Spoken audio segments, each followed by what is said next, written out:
For the past few years, I've been working as a night security officer, a job that pays the bills and offers the solitude I've come to appreciate. Nights are usually quiet. If all goes well, I spend my shift monitoring surveillance feeds, walking the dimly lit corridors of a towering corporate skyscraper downtown, and ensuring everything stays locked and secure. By day, the glass-walled building feels alive, bustling with professionals in tailored suits, but when darkness falls, it transforms. The empty offices, silent hallways, and faint hum of the building systems give the impression that something unseen lingers in the shadows. That eerie stillness became part of my routine, predictable, almost comforting. At least, it was until Caleb showed up. Caleb is the janitor who works the same graveyard shift. He's in his late 50s, with thinning hair, hollow eyes, and a peculiar way of moving as if trying not to be noticed. From the moment I met him, something about him unsettled me. He rarely speaks beyond a brief nod or muttered greeting, and his presence often catches me off guard. No matter how quiet my rounds are, Caleb seems to materialize out of thin air. I can't tell if it's the way he appears without warning, his hunched frame blending into the shadows, or the way his gaze lingers just a moment too long, but it always leaves me feeling uneasy.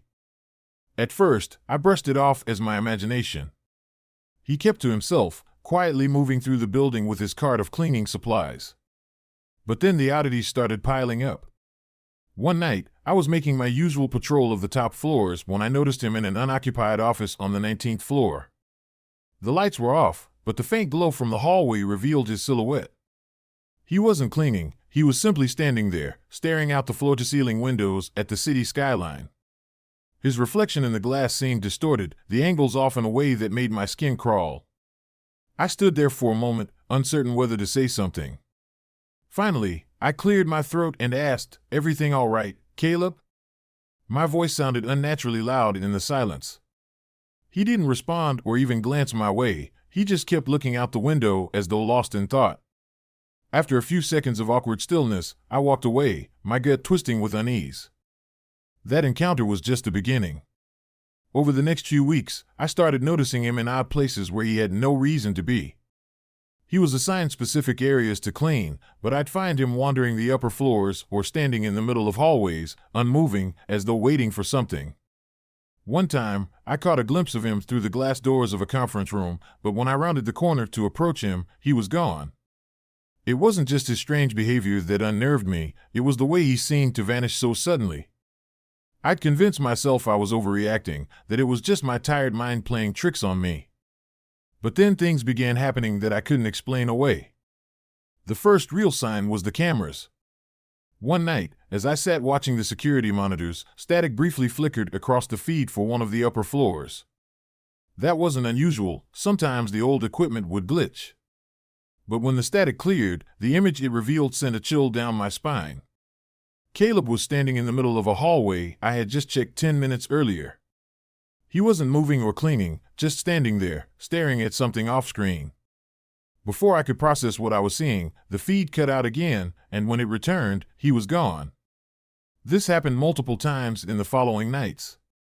It was always the same, static, followed by Caleb standing perfectly still in an empty hallway, then the feed cutting out again. Then there were the misplaced items. Small things, my flashlight, a notebook, a spare key card, started disappearing from my desk. At first, I thought I was just being forgetful, but I began finding these items in the strangest places, an abandoned storage closet on a floor no one used or inside a stairwell that hadn't been opened in weeks. It didn't make sense. Who was moving them, and why? No one else had access to my desk but me. The night everything changed began like any other. I was in the security office, reviewing the surveillance feeds, when I saw Caleb again. This time, he was near the basement, an area he had no reason to be in. He stood outside the maintenance room, one hand resting on the door. Something about his posture made my stomach knot. I knew I couldn't keep ignoring this. I grabbed my flashlight and headed downstairs, determined to confront him and get some answers. The basement was colder than the rest of the building, the air damp and heavy. My footsteps echoed loudly against the cement floors as I approached the maintenance room. The door was slightly ajar, but Caleb was nowhere in sight. I pushed it open and stepped inside. The room smelled faintly of cleaning chemicals and rust. At first glance, it seemed like any other maintenance space, shelves lined with tools and supplies. But as I swept my flashlight across the room, I noticed something odd, a metal shelving unit that looked out of place, as if it had been hastily shoved against the wall. Curiosity and dread warred within me as I approached the shelf. It wasn't anchored to the wall, and with some effort, I managed to slide it aside. Behind it was a door I had never seen before. There was no handle, just a keyhole and a rusted plaque that read "Authorized Personnel Only." My instincts screamed at me to leave, to lock the room and forget I'd ever seen it. But something compelled me to stay. On the shelf, I spotted an old key that looked like it might fit the lock. Against my better judgment, I grabbed it, inserted it into the keyhole, and turned. The door creaked open, revealing a narrow staircase that led down into darkness. The air that wafted up was icy and damp, carrying a faint metallic tang that made my skin crawl. Gripping my flashlight tightly, I descended. The steps seemed endless, each one plunging me deeper into the unknown. At the bottom was another door, this one wooden and warped with age. My hands trembled as I pushed it open. The room beyond was small, more like a storage closet, but what it contained made my blood run cold. Shelves lined the walls, overflowing with personal belongings, photographs, wallets, watches. In the center of the room was a rusted cot, and on it lay a faded family photo. I recognized Caleb's face in the picture. Scattered across the floor were more sinister items, tufts of hair, scraps of bloodstained fabric, and small bones that looked disturbingly human. As I stood there, frozen in shock, the door behind me slammed shut. I spun around, my flashlight beam shaking, and saw Caleb standing in the doorway. His face was calm, almost serene, but his eyes held a chilling intensity. "You shouldn't have come down here," he said quietly. His voice was soft, but the menace in it was unmistakable. I didn't wait to hear more. Adrenaline surged through me as I shoved past him and bolted up the stairs. His footsteps thundered behind me, but I didn't dare look back. When I finally burst through the door at the top, I slammed it shut and locked it, my hands trembling. I didn't stop running until I reached the security office, where I called the police. By the time they arrived, Caleb was gone. The hidden room was still there, its gruesome contents intact, but there was no trace of him. The investigation revealed enough to confirm my worst fears, but Caleb was never found. I quit the next morning. Even now, I can't shake the feeling that he's still out there, watching, waiting. Every time I pass a darkened hallway or hear an unexpected noise, I think of that night. I don't think I'll ever stop looking over my shoulder. My decision to follow Caleb that night wasn't driven by bravery but by a desperate need for answers. I'd grown tired of the growing unease, the strange occurrences that left me questioning my own sanity. So when I spotted him on the cameras, standing outside the maintenance room in the basement with his hand resting on the doorframe, I knew I couldn't ignore it any longer. Grabbing my flashlight, I headed down the cold, dimly lit staircase, my footsteps echoing off the concrete walls. The further I descended, the heavier the air became.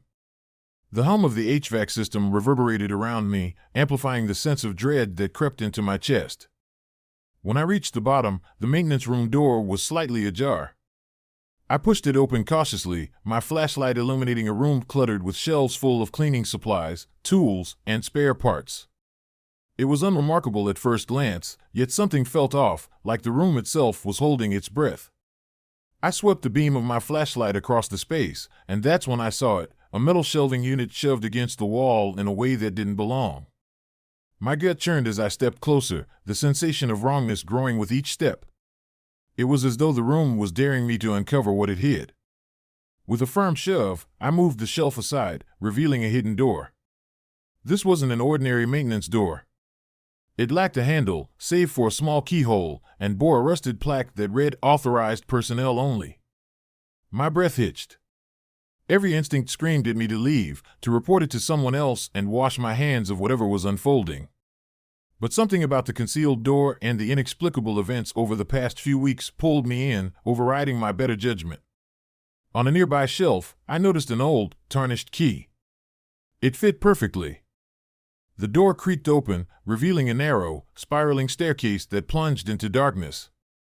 The air that seeped up from below was damp and frigid, carrying an unpleasant metallic scent that turned my stomach. My flashlight flickered ominously, casting long, distorted shadows on the walls as I descended. Each step felt heavier than the last, as though the staircase itself was warning me to turn back. But I pressed on, driven by a mix of curiosity, fear, and a need to know the truth. The stairwell felt endless, but eventually, I reached the bottom. A second door stood before me, older and more decayed than the first. Its warped wood was riddled with cracks, and the handle felt unnaturally cold beneath my fingers. With a trembling hand, I turned it, pushing the door open. What greeted me on the other side will haunt me for the rest of my life. The room was small, no bigger than a closet, but it overflowed with items that didn't belong there. Boxes and shelves were crammed with personal belongings, worn wallets, faded photographs, and pieces of clothing.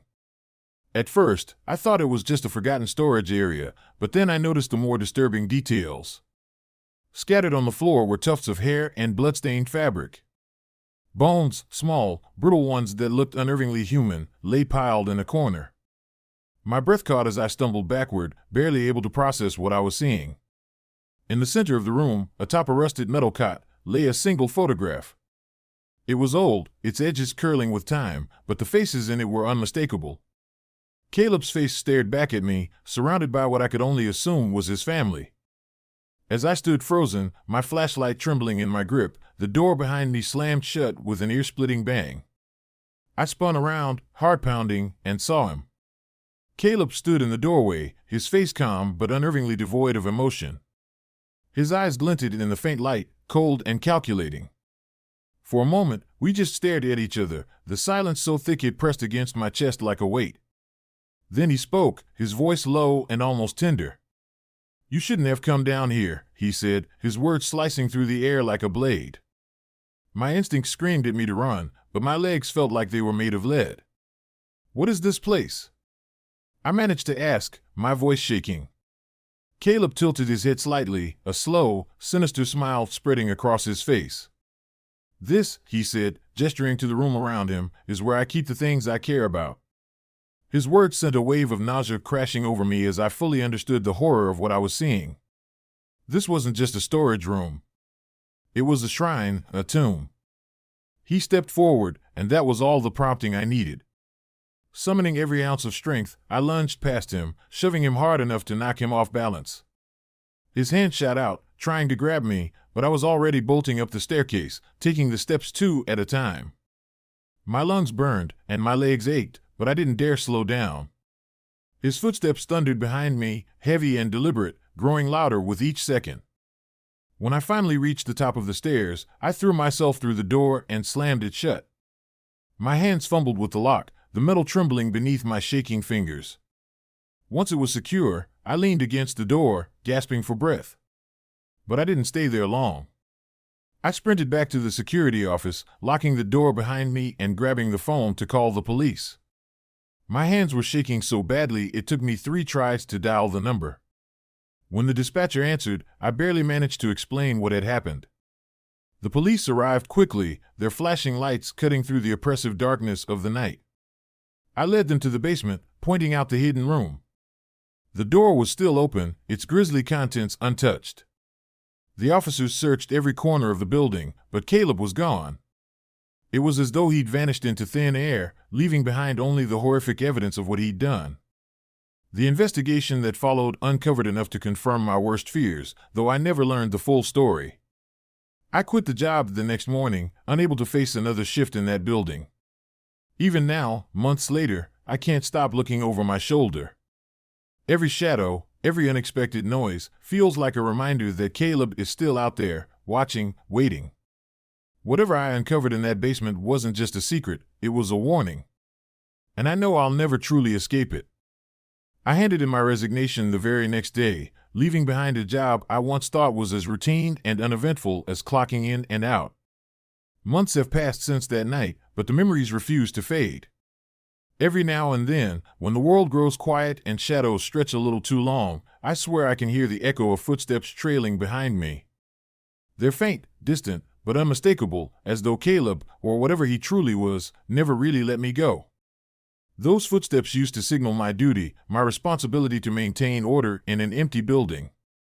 Now, they're an unshakable reminder of the darkness I faced and the unknown dangers that might still be lurking.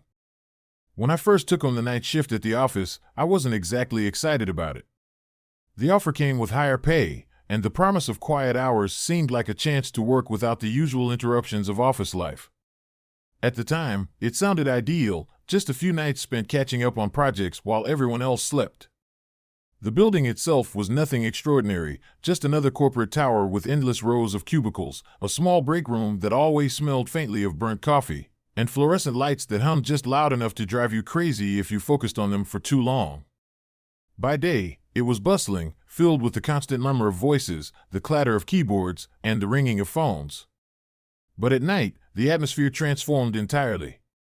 The bustling space became a maze of silent cubicles, where dim emergency lights cast strange, elongated shadows that seemed to reach for you. At first, the stillness was welcome. I found a kind of peace in the solitude, the chance to work without distractions. The creaking of the building settling, the faint hum of the HVAC system, and even my own breathing became part of the rhythm of those nights. But as the days turned into weeks, that peace gave way to something far more unsettling, a creeping sense of isolation that clung to me like a second skin. It started with small, almost imperceptible things. One night, as I worked on a report, I heard the faint sound of papers rustling from across the room. At first, I thought it might be the cleaning crew, but when I looked up, the space was empty. I told myself it was nothing, maybe a draft, or the HVAC system kicking in, but the sound persisted. Papers shuffled, chairs creaked, as though someone was moving just out of sight. The noises were subtle, easy to miss if you weren't paying attention. But once I heard them, I couldn't ignore them. Determined to prove to myself that I was just imagining things, I stood up and walked around the office, checking each cubicle as I went. Every chair was in its place, every desk untouched. I reminded myself that buildings, especially older ones, have a way of making noise, creaks and groans that seem far more sinister in the dead of night. Still, the hairs on the back of my neck wouldn't lie flat, and a chill crept through me as I returned to my desk. A few nights later, things escalated. I returned from a quick coffee break to find the papers on my desk scattered across the floor. At first, I assumed I'd knocked them over in my hurry to leave, but as I bent down to gather them, I noticed something strange. The papers weren't haphazardly scattered, they were arranged, spread out deliberately, almost as if someone had placed them there to draw my attention. My stomach churned with unease. I was supposed to be alone, wasn't I? The security logs confirmed it, no one had entered or left the building since my arrival. Yet the arrangement of those papers felt like a message, though I couldn't decipher its meaning. I laughed it off, trying to convince myself I was overreacting, but deep down, I knew better. That's when the footsteps began. It was late, probably nearing midnight, and I was focused on a spreadsheet when I heard it. The faint, rhythmic sound of footsteps echoed down the hallway outside my cubicle. My fingers hovered over the keyboard as I strained to listen, heart pounding. The sound was unmistakable, deliberate, each step landing with unnerving precision. My first thought was that someone from the cleaning crew had arrived late, or maybe another employee had decided to burn the midnight oil. But no matter how hard I listened, I couldn't hear the telltale creak of a door opening or the faint rustle of cleaning supplies. Just footsteps, drawing closer. "Hello?" I called out, my voice trembling slightly as it cut through the oppressive silence. No answer. I stood slowly, my chair creaking as I pushed it back, and peeked around the corner into the hallway. It was empty. The footsteps had stopped. My heart raced as I scanned the corridor, half expecting someone, or something, to appear. But there was nothing, just the faint hum of the air conditioning. I told myself it was just my imagination, a trick of an overworked mind. But the cold sweat forming on the back of my neck told a different story. I returned to my desk, but focusing on work became impossible. Every sound, the hum of the air conditioning, the distant click of the clock, felt magnified, each one setting my nerves on edge. I couldn't stop glancing over my shoulder, half expecting to see someone standing behind me, watching. But the space remained empty. Or so it seemed. A few nights later, the unease reached its breaking point. I was deep into a report, the glow of my monitor the only light in the office, when something moved in the corner of my vision. A shadow, quick and fleeting, darted across the wall behind me. My breath caught as I spun around, flashlight in hand. But the space was empty, just rows of silent cubicles stretching into the distance. I tried to laugh it off, convincing myself it was just a trick of the light. But as I turned back to my screen, the shadow returned, hovering just at the edge of my vision. It was subtle, but its presence was undeniable. It felt as though someone, or something, was standing behind me, watching. My hands shook as I clenched them into fists, trying to steady my nerves. The breaking point came when I saw it, clear as day, in the reflection of my monitor. A figure, indistinct but unmistakable, stood behind me, its form dark and motionless. I spun around, flashlight shaking in my hand, but once again, the space was empty. The reflection had been real. I knew it had. I called security that night, begging them to check the cameras. But when they reviewed the footage, there was nothing. No sign of movement, no trace of the shadowy figure I had seen. Just me, sitting alone in the office. That was the last night I spent in that building. I told my boss I couldn't do the night shift anymore, offering no explanation and refusing to entertain any questions. The office remains as it always was, bustling by day, eerily silent by night. But I know now that some silences are not meant to be broken. At night, the warehouse transformed into a cavernous void, its rows of towering shelves stretching into the shadows, seemingly endless. It was just me and the silence. At first, the quiet felt manageable, even soothing. But after a while, it started playing tricks on my mind, twisting every faint noise into something sinister. I chalked it up to exhaustion. Long shifts in a dark, empty space could do that to anyone. Still, I couldn't shake the feeling that the silence wasn't empty. There were noises, subtle, almost imperceptible at first, a faint scrape of metal, the soft thud of something shifting, and an eerie dragging sound that seemed to echo off the concrete floors. I told myself it was just rats or birds finding their way into the massive space, but there was something off about the way the sounds reverberated. It was as if the warehouse itself was alive, breathing, waiting. The first real moment that made me question my sanity happened on a Thursday night. I was deep in one of the back aisles, the kind that didn't see much traffic, even during the day. I had a pallet of boxes to unload and was lost in the repetitive rhythm of the work when I heard it, a faint clatter, like something falling over. I froze, the sound breaking through the stillness like a crack of thunder. My flashlight cut through the dim light as I peered down the aisle. Nothing. Everything was exactly as I had left it, the shelves orderly, the boxes stacked neatly. Still, I stood there for a moment, my heart racing, straining to hear anything else. Silence. I shook it off, telling myself it was probably just a box shifting on its own or a draft moving something out of place. But as I turned back to my work, the noise came again, louder this time and closer. I couldn't ignore it. Gripping my flashlight tightly, I scanned the aisles again, my beam cutting through the darkness. Still, nothing. The unease settled deeper into my chest. Maybe I was imagining things, letting the isolation of the place get to me. After all, warehouses were big, empty spaces. Sounds could echo and warp, making them seem closer or stranger than they actually were, or so I told myself. That explanation felt weaker every time I repeated it. The following night, the strange occurrences escalated. I was organizing inventory near the farthest corner of the warehouse, the part that always felt colder and more unsettling than the rest of the building. The air seemed heavier there, and the dim light barely reached past the rows of shelves. I was halfway through my shift when I saw it, a shadow darting between the shelves, too fast to get a clear look but unmistakably there. My hand instinctively tightened around the box cutter in my pocket as I froze, scanning the area with my flashlight. "Hello?" I called out, my voice echoing in the empty space. No response. I stood there, waiting for the shadow to reappear, but the silence stretched on. The only sound was my own breathing, ragged and loud in the stillness. Forcing myself to move, I stepped toward the spot where I'd seen it, my flashlight trembling in my grip. Row after row of neatly stacked boxes greeted me, no sign of anyone or anything out of place. But the feeling of being watched was suffocating. I laughed nervously, trying to convince myself I was just overtired. Shadows could play tricks on the mind, especially in dim lighting. Yet, no matter how hard I tried to shake the thought, I couldn't convince myself it was all in my head. The way that shadow had moved, it felt deliberate, purposeful. As the week went on, the noises grew more persistent. It wasn't just random clattering anymore. I started hearing footsteps, clear, deliberate steps echoing through the aisles. They always seemed to come after midnight, at the same time each night. Sometimes they were faint, as if coming from the far end of the warehouse.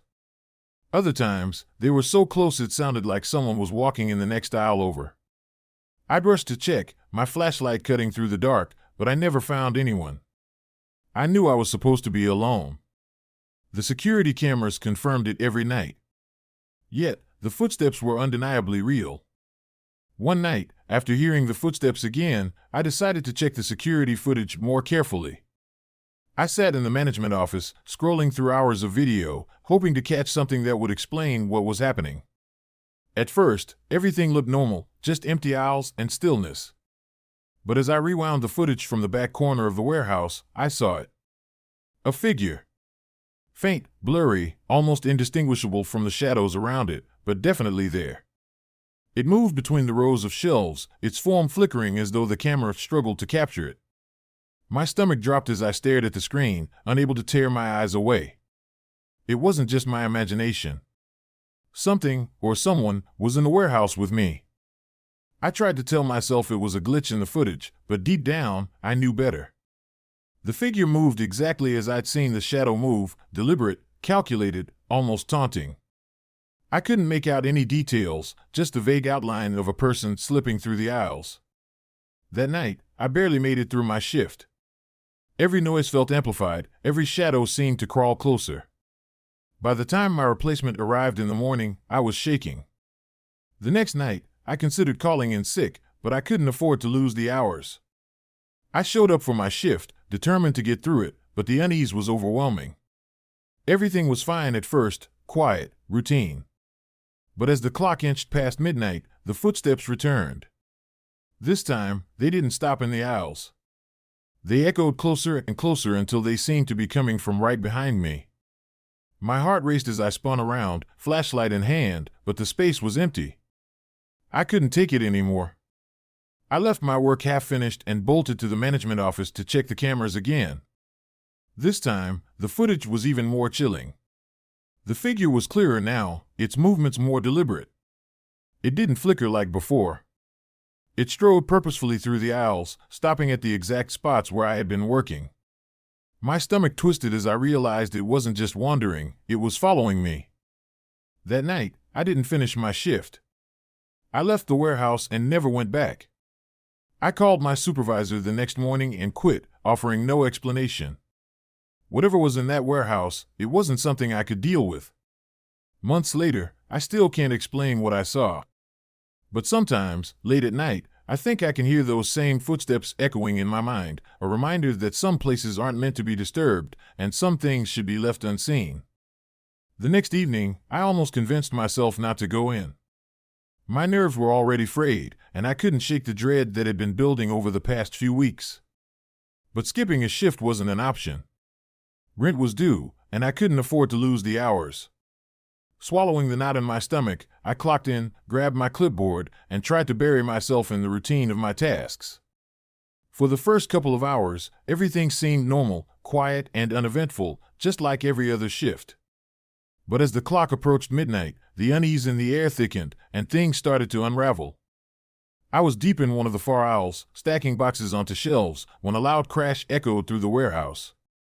The sound was jarring, shattering the stillness and sending my pulse into overdrive. My hands froze mid-lift, the heavy box trembling in my grasp. Grabbing my flashlight, I moved quickly toward the source of the noise, the beam from the flashlight bobbing erratically as I hurried across the cold concrete floor. When I reached the front of the warehouse, my stomach twisted at what I found. A pallet of boxes had been knocked over, their contents spilled across the floor in a messy heap. At first, I assumed it was gravity or carelessness, maybe one of the boxes hadn't been stacked properly. But as I examined the scene, a gnawing doubt crept into my mind. The way the boxes had fallen didn't seem random. It looked like they had been shoved with force. My skin prickled as I scanned the area with my flashlight, but nothing seemed out of place. I decided to check the security cameras, hoping for some reassurance that this was nothing more than an accident. When I reached the office and rewound the footage, I was met with a flickering screen of static. My chest tightened. The cameras were operational earlier, so why were they glitching now? This kind of malfunction had never happened before. I stared at the monitor, hoping it would resolve itself, but the static didn't fade. I couldn't shake the growing sense that this wasn't a coincidence, that whatever had happened was intentional, and worse, unseen. Still reeling, I left the office and returned to the main warehouse floor to continue my rounds, trying to convince myself that I was overreacting. That's when the lights flickered. Once. Twice. And then, without warning, the entire warehouse plunged into darkness. I froze, my breath catching in my throat as my eyes struggled to adjust. The only light came from my flashlight, a thin, wavering beam that barely cut through the oppressive blackness. My grip tightened around it as the silence deepened, broken only by the hum of the emergency power system struggling to kick in. Then I heard them, footsteps. But these weren't the distant, echoing steps I'd heard before. These were close. Too close. My chest tightened as the sound grew louder, deliberate, each step echoing in the stillness like a warning. The beam of my flashlight trembled as I turned slowly, shining it down the aisle behind me. At the far end of the aisle, a figure emerged from the shadows. It was tall, its form cloaked in darkness, with no discernible features. But its presence was palpable. I could feel its gaze locked onto me, cold and unrelenting. My heart thudded painfully against my ribs as I tried to process what I was seeing. "Who are you?" I called out, my voice quivering despite my effort to sound firm. "What do you want?" The figure didn't respond. It didn't move. It just stood there, watching me, as if waiting for something. I took a hesitant step back, my hands shaking so badly I could barely keep the flashlight steady. The figure remained motionless for a moment longer, and then, without warning, it started moving toward me. Slow, deliberate steps that echoed with a menacing rhythm. I didn't wait to see what would happen next. Panic surged through me as I turned and bolted, sprinting down the aisle as fast as my legs would carry me. The sound of its footsteps followed, relentless, growing louder with every passing second. I darted through the labyrinth of shelves, weaving in and out of the rows in a desperate attempt to lose it. But the warehouse felt endless, its towering shelves stretching out in every direction like a maze designed to trap me. The air was thick with tension, and every shadow seemed alive, twisting and stretching in the corners of my vision. I could feel the figure gaining on me, its presence pressing against my back like a physical weight. Finally, I spotted the loading dock up ahead, its emergency exit glowing faintly in the darkness. With every ounce of strength I had left, I sprinted toward it, slamming my hand against the release button. The door beeped loudly before swinging open, and I stumbled outside, gasping for air. The cold night air hit me like a slap, but I didn't stop running until I was several feet away from the building. Only then did I turn to look back. The warehouse loomed behind me, dark and silent, its exterior giving no hint of the chaos that had just unfolded inside. The figure was gone. The footsteps had stopped. But the unease lingered, wrapping around me like a second skin. My legs trembled as I stood there, trying to catch my breath, my mind racing with questions I couldn't answer. Who, or what, had I seen? Was it even human? The thought sent a shiver down my spine. I didn't go back inside. I couldn't. The very thought of stepping foot in that warehouse again made my stomach churn. I quit the job the next morning, calling my supervisor with a vague excuse about personal reasons. I didn't bother explaining what had happened. I doubted they would believe me anyway. Whatever was in that warehouse, it wasn't something I could face again. It wasn't something I wanted to understand. Months later, the memories still haunt me. Late at night, when the world is quiet and the shadows grow long, I sometimes think I can hear the echo of those footsteps, following me, reminding me of what I left behind. I'll never forget that night, and I'll never stop wondering what might have happened if I hadn't made it to the door in time. One thing is certain, some places are better left undisturbed, and some things are better left unseen. The sense of unease clung to me as I arrived at the industrial park just before midnight. The area was unnervingly quiet, with only a handful of dim streetlights casting long, distorted shadows across the pavement. The warehouses and office buildings loomed like silent sentinels, their dark windows staring back at me, cold and unwelcoming. I parked my van in front of the first building on my route, a large, plain structure with a gray, featureless exterior. Grabbing the package from the back, I tried to shake off the growing apprehension and focus on the task at hand. It was supposed to be straightforward: scan the package, drop it in the designated box, and move on. But as I approached the door, something felt off.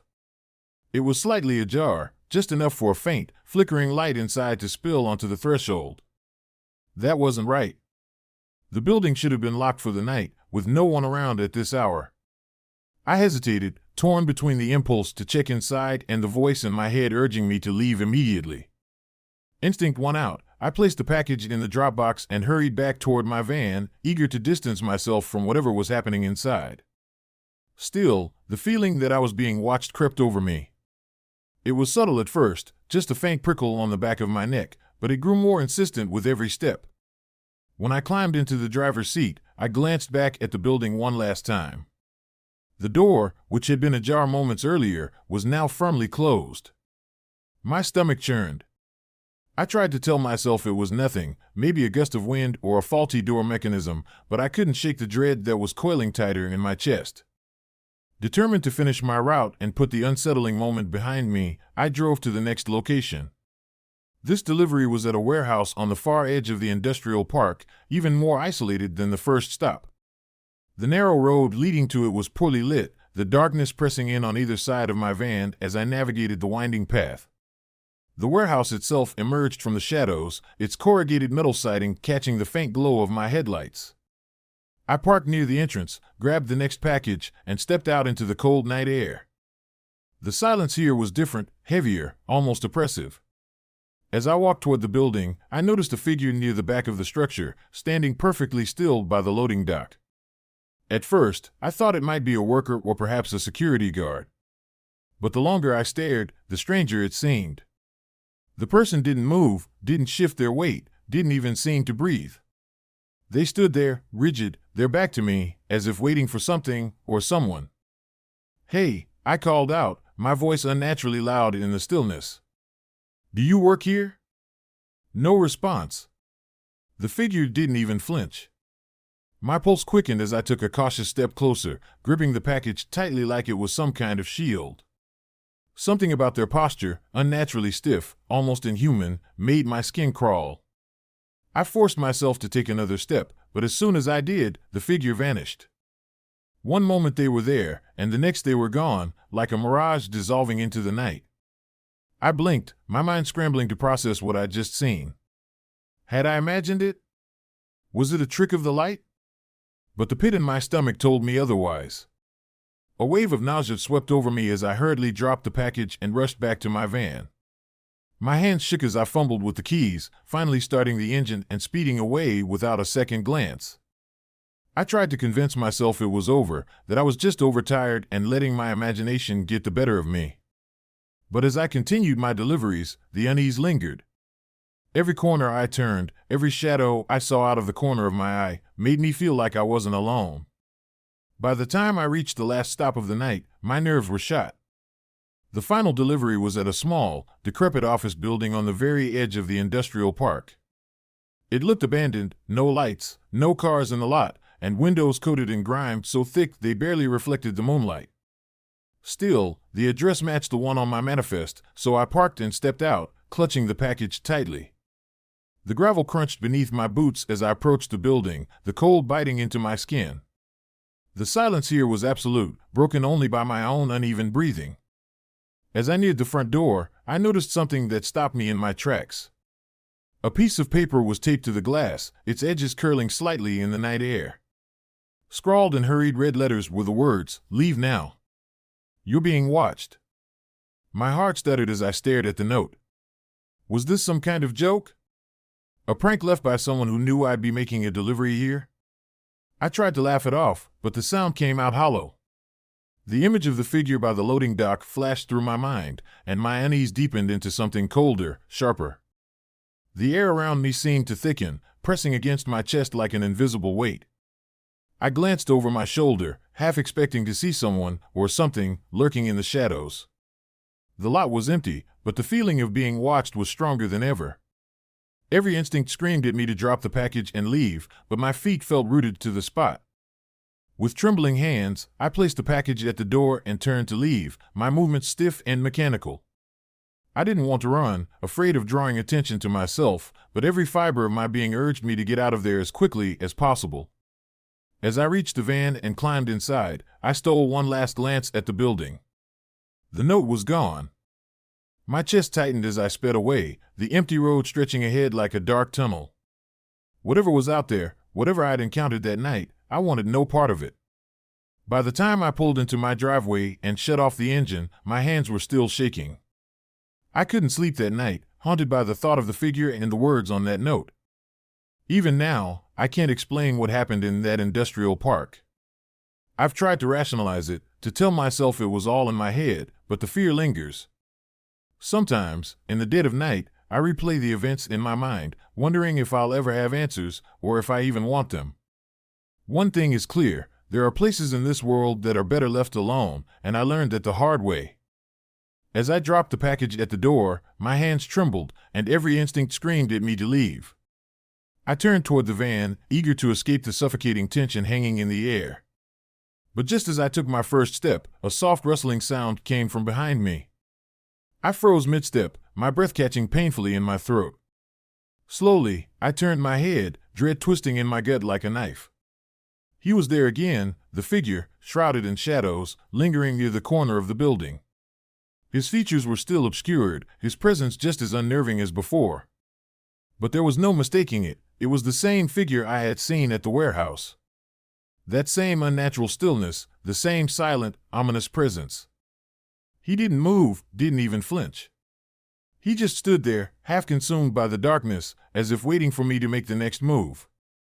Panic gripped me, sharp and relentless, as I turned on my heel and ran toward the van, my heart pounding in my ears like a drumbeat of terror. My fingers fumbled with the keys, slick with sweat, as I struggled to get the door open. It felt like an eternity before the lock clicked, and I threw myself inside, slamming the door shut with trembling hands. I locked it immediately, my eyes darting back toward the figure. As I started the engine, I caught sight of him again. This time, he was in the middle of the road, standing directly in front of the van.